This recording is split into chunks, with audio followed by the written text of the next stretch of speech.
Good morning. This is another unboxing video. The nice courier man has just delivered this box to me, and Blackmagic ATEM Mini Extreme ISO. As far as I know, this is one of the first ones to be delivered in Europe. On the sort of various channels I've seen sort of the odd person saying they had one turn up on Saturday. Probably I could have if I paid for Saturday postage, but Saturday postage was another 40 quid, which I thought I could wait until Monday for it to arrive. It's kind of interesting to compare the box, the first impression you see, to the original ATEM mini boxes. So that's an original, that's an ATEM Mini Pro, and you can see the box is quite subdued, sort of quite professional looking, but black. Very dark, very subdued. This, on the other hand, is very in your face. Bright red, bright green. It's even got mushrooms on it. So they're obviously kind of waking up to who's using this kind of stuff and who they want to appeal to with this. If you've watching this, you probably know what the ATEM Mini lineup actually does. It's a method. It's a video switcher, and the Pro versions allow you to stream automatically to the internet, so you can stream to sort of Facebook, YouTube, Twitch, Zoom and Skype. You do those via a webcam setting. Big differences between this one and the previous one are this does 8 HDMI cameras rather than 4. This is an interesting one. It says uses Ethernet or cell phone. That's actually been retrofitted to the earlier versions via a firmware upgrade, so they both do that now. But it's a nice touch. You can now use Ethernet or your cell phone. And in fact, I think this, no, they'll all do this. They all fail over. So if you've got an Ethernet connection and the wire gets pulled on you, you can continue streaming via your cell phone. It's automatic failover. Looks like a USB webcam, so anything that works with webcam will work with this ISO version, so it records all 8 inputs to the disk as well as the actual program you're sending out. Picture effects, this thing's now got a lot more pitch effects in it. So the previous version had sort of one downstream key, one upstream key, and one DVE.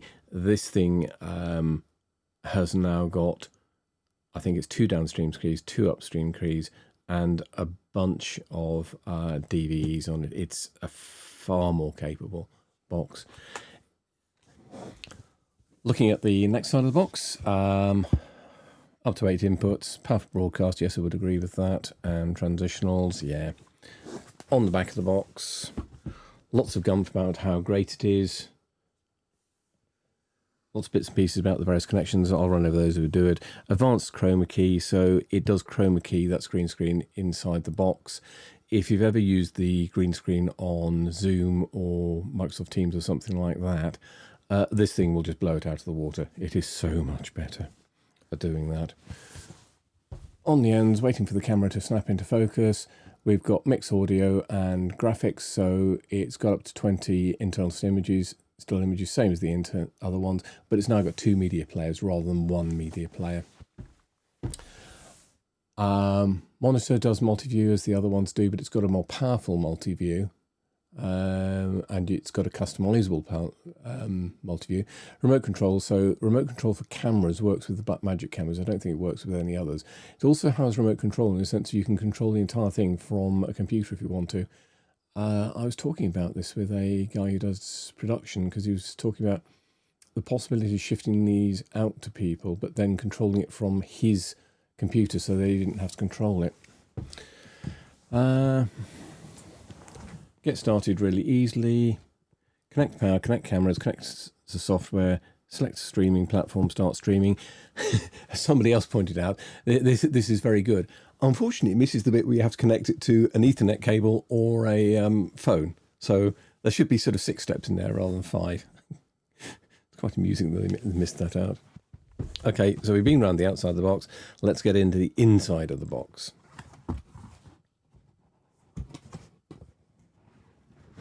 Come on. There we go.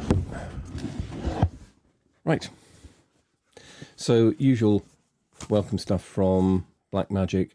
Software installer, They don't supply physical media with them anymore. I don't see any point why they should. You'll just go to the website and download it. If anyone says, oh, I don't have internet connectivity, you'd have to ask why they were buying this box. Blackmagic Design sticker. It's always nice to have a sticker. And then Davinci Resolve free download. For those of you who don't know, Davinci Resolve comes in two flavors, a free version and a studio version. This is referring to the free version when it says no cloud costs, no license fees. If you're into video editing and you haven't had a look at it, I'd strongly recommend it. It's incredibly good for the fact that it's free for that version. I actually have the studio version, but the free version is incredibly good and incredibly good value because it's free. Okay, there we go.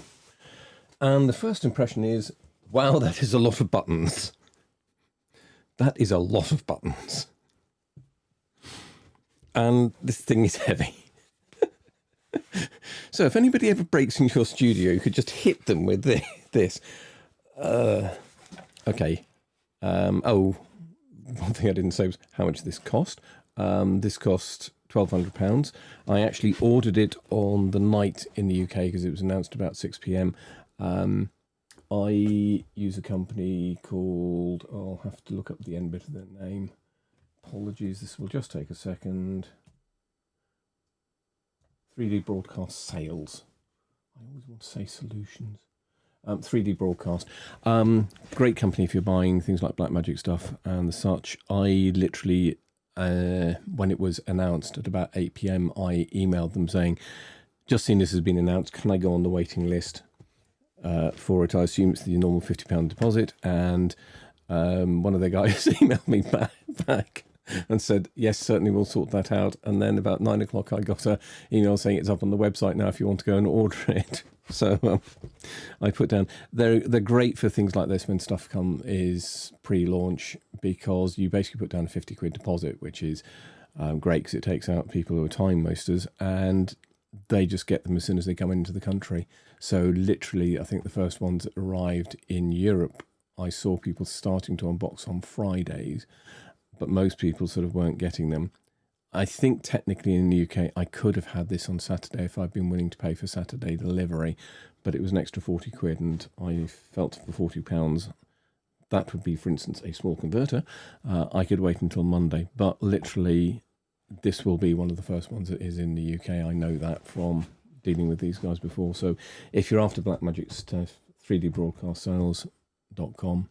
Great place to, great company to do business with. No, they don't pay me anything for that. I just like using them because they get me little bits of kit like this very, very quickly.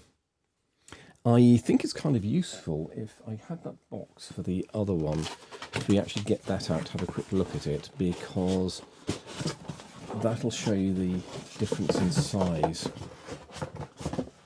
Rustle boxes, and there we go. So, yeah, that works well, doesn't it? You can see the difference now in the size. This thing is, I'm going to have to rearrange my desk quite dramatically to fit this in. That's actually, yeah, that's going to take up a fair chunk of desk space now. So yeah, you can see obviously 8 inputs on this rather than 4, and you can see this whole section of buttons which is to do with camera control. They're all new. Only work with Blackmagic cameras. Obviously I don't have any Blackmagic cameras. I'd like Blackmagic cameras, but I can't afford Blackmagic cameras. A lot of the other controls are the same. That's for microphones. New one there for the headphone. Actually, we should probably go over the back before I do all the buttons. Yeah, let's do the back. So in fact, we can do a side-by-side comparison. There we go. That's upside down. That's going to upset people. Well, specifically, it's going to upset me. I'm the one making the video, so there we go. Right. So, power input. Power's more powerful. This one's 60 watt. I can't remember what that one was, but it definitely isn't 60 watts. So, the barrel jack 12 volt. You could use the newer power supply with an older ATEM, but you can't do it the other way around. So I just keep mine labelled and just use them with the unit they came with. Network, 2 USB ports, one USB port. So this means that you can do webcam out and recording at the same time, which is, you know, that's huge. That's really nice. You can also do it so you can do webcam out and take an input in from your computer into this. I know people have done that. HDMI out on there. This has two HDMI outs, and they're both aux ports, which means you can route anything you want to them. The first one is controlled by physical buttons on the front. We'll have a quick look at those when I get back around the front. The second one has to be controlled from within the software, but anything you can route there, you can route out onto those two. They're completely independent. The 8 inputs, obviously, 2 mic inputs as before, and glory be a headphone socket. Again, this has been one of the big things that have been asked for with these units, is because people please have a headphone socket on these. Other big change on the back is dirty grate vent. So the old one just had 2 vents on the side, and I think it just does air flow through. This one has 2 vents on the side and a vent on the back, so I'm guessing it's probably sucking air in and expelling it out the back. Having not turned it on, I'm not entirely sure about that, but that'd be my guess. Base boring, there's some screws which I have no intention of opening up because that would invalidate my warranty. Rubberized feet. This thing is not going to slip when you put it on the desk because it's actually hurting. It's actually getting ache holding this up like this. It's that big. Certainly get value for your money, I'll give you that. So we were talking about buttons. Yeah, again, we have a key button, a record button, a stream button, key button, record, stream, but we also have a DSK button, set of buttons there.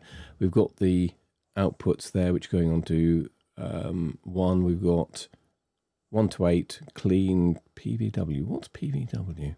See, that's the problem with doing things live. You just come across buttons and you don't know what they are. MV is multi-view and PG is program. Clean, I know from watching Hit Records video, that clean puts out the signal. So if you'd put up like a key on there that said, so this is a live broadcast, but you wanted to record one without that key, clean does that for you. It takes out the keys. So you can switch that to one of the outputs. It would be useful, for instance, if you were using this and you were pushing it out to a second monitor for somebody to look at, and you don't, they know who you are and everything, so you don't need the overlays. You can just push out a clean. Lots more transitions, 4 transitions on there, 10 different transitions there, as well as mix and dip. Interesting, because every time I see a video from a professional, they just say use straight cuts or fades, and that's it. You don't use anything else. Anyhow, these little 6 little buttons, another great feature that they put on that everyone was asking for. Those are macro buttons. So this thing will run macros, and a lot of the way you get the best out of it is by creating macros. Those 6 buttons can have macros put on them, so you can just hit the buttons. I can't tell you how many people I've heard asking for that. Durations as before. Picture-in-picture, those controls were up there, they're now down there. Much the same, except that you now have a side-by-side. That's to do with the super source. Super source will let you put up to, I think it's 4 streams, sort of side-by-side. So if you were like doing a panel of people where you were interviewing, you could actually have all 4 people on the screen at once. Or you can do the thing where you can have, rather than hit at the moment where you're looking at me up, no, down, up there. I finally got that right. So you're looking at me up there as picture-in-picture. This could do a picture by picture rather than picture in picture. So you could have the main screen there with a nice surround with logos or whatever on it and my picture beside it. I've seen it being done. It looks very good. So that would be super source. These ones are the standard audio controls. So audio follows video, reset, on off for audio sources coming in via HDMI, and levels. Those are the same as those buttons. So, and the big one at the top, that's the select bus. That lets you select all the things down here, which is the things where you want to send video to. So like K1LUM, which you probably can't see on this video, I'll take my word for it. Key 1 Luma, Key 1 Chroma, Key 1 Pattern, Key 2 Luma, Key 2 Chroma, Key 2 Pattern, downstream Key 1, downstream Key 2, DVE 1, DV2, dip, wipe, logo, sting, cover that in a second. And then these are the sources that you could send to those. So it might seem counterintuitive, but you select the bottom row first, and then you select the top row, not top bottom. I know from having watched people with the Extreme, because the Extreme shipped about 2 weeks ago on this Extreme ISO, that you basically select one of those and then you select the input above that you want to send it to. It's kind of logical because you'd be working with this thing in front of you, so you'd move your hand up to do this, so you'd move there and there. Right, that's... Oh yeah, I was going to talk about this logo. I don't know if anyone's sort of hints at being able to do things with a logo, but I haven't seen anyone actually use that. Sting, the moment this thing doesn't do any video images internally, it's got the 20 slots in the media pool, which will do full HD still images, and you can pop any of those, and you've now got, rather than one media player, you've got two, so you can have those two keyed up and use it individually, but it doesn't do any video. But that button there, Sting, really hints that at some point some kind of little video sting is going to come in and you're going to be capable of using this. I think somebody was saying on the bigger units, you get, it's not true video, what you get is 720 frames, but you can use those frames sequentially. But if you kind of work that out, 720 at 30 frames a second, you're looking at about 20 seconds of video. So if they had something like that in here, you would potentially get, you know, sort of 10 seconds of video, 20 seconds of video. That's pure speculation on my part. I've no idea if that's what they're thinking of. I'm just really hoping that that'll sting, because that would let you put the animated leaders in for videos and the such. But it's not there at the moment. But it sort of highlights that what Blackmagic do is they really keep upgrading these things, because this thing, when it was launched, you couldn't do tethering to a phone. You now can do tethering to phone with that USB, because they've put that feature in. When they first launched, you couldn't dim down the lights on these, and they were incredibly bright. You now can dim down the lights. They keep putting features into this inside the firmware, so the firmware inside these must be astonishing. Because the other thing with these, again, you may well know this, so apologies if I'm teaching my grandmother to suck eggs. All these video things have scalers in them, and will redo the frame rates, so you can put whatever frame rate you want, and within reason scales. It won't do 4K. If you want 4K, you're going to have to pay a lot more money. But if you sort of put, you know, 1080 60i, 1080 25 p into these videos, it will automatically redo them and sync up the frame rates, so that when you do your transition and such, like, you won't get partial through frames, clipping, anything like that. It'll all just be beautifully smooth. Final box we've got, of course, is this one down here, and that's going to be the power supply. So, like I said, this is a bigger power supply, so it's like a 60 watt power supply. So, yeah, 60 watt. So you can't use the power supply that came with that, for instance, to drive this. Same kind of thing.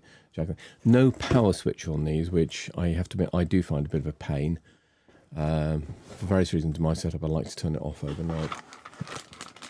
And lots of adapter plugs. So UK, America, Australia, European. Let's just see if I can open that up. Right, that's got the UK adapter, I'm going to guess. Yep, okay, UK adapter. Let's see if we can power this on very briefly. Because the other nice thing about these is they're quite quiet. You can actually have them on the desk while you're recording, which, if you think about it, I'm doing that now. And you probably can't hear the fan. If you can hear any fans, by the way, it will almost certainly be the computers, which are sitting over there with external disk units. They're quite noisy. I would like to put them somewhere else, but there just isn't room in this house. In fact, there's not room here for me to put all the stuff out of the way. It's always great with these videos. The desk looks nice and tidy, and what you can't see is the absolute chaos that's going on around it. So, for the final piece of this video, let's just plug this in. Ooh, that was quite noisy when it turned up on. Let me just do that again. So, There's at least 2 fans in there, I can tell you that. It was stereo. But having said that, the only time I hear the fans ramp up on the other ATEMs is when you're doing a firmware upgrade. All of the times they come. Yeah, I'm lucky. I live in the UK, so it's temperate climate. The temperature in here is going to be about 19, 20 degrees, I guess, so it probably doesn't strain it. If you live in a very warm country, it might be an issue for you, but at the moment it's on, and it's exactly the same as the other ones. I can't hear anything coming from this at all. All the usual things. Lots of buttons you can push.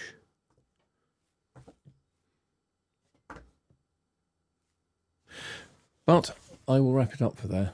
Just to say, it absolutely awesome piece of kit. If you're a button fetishist, this is the piece of kit for you. So looking forward to playing with this over the next few days. It will take me a while, I think, to learn how to use it, but I'm looking forward to having a huge amount of fun. And in fact, actually, if I put that you can't see this. Let me see if I can rearrange the desk. Right, that's the Stream Deck I normally have. It's not on at the moment because it's not connected up to my Mac. That's the ISO Pro, which is doing the recording for this. And if you look at it, it's actually slightly wider than both of those. So that's going to make rearranging my desk nice and interesting. Hey, fun times. So that was the unboxing of the ATEM Mini Extreme ISO. Thanks for watching. Bye.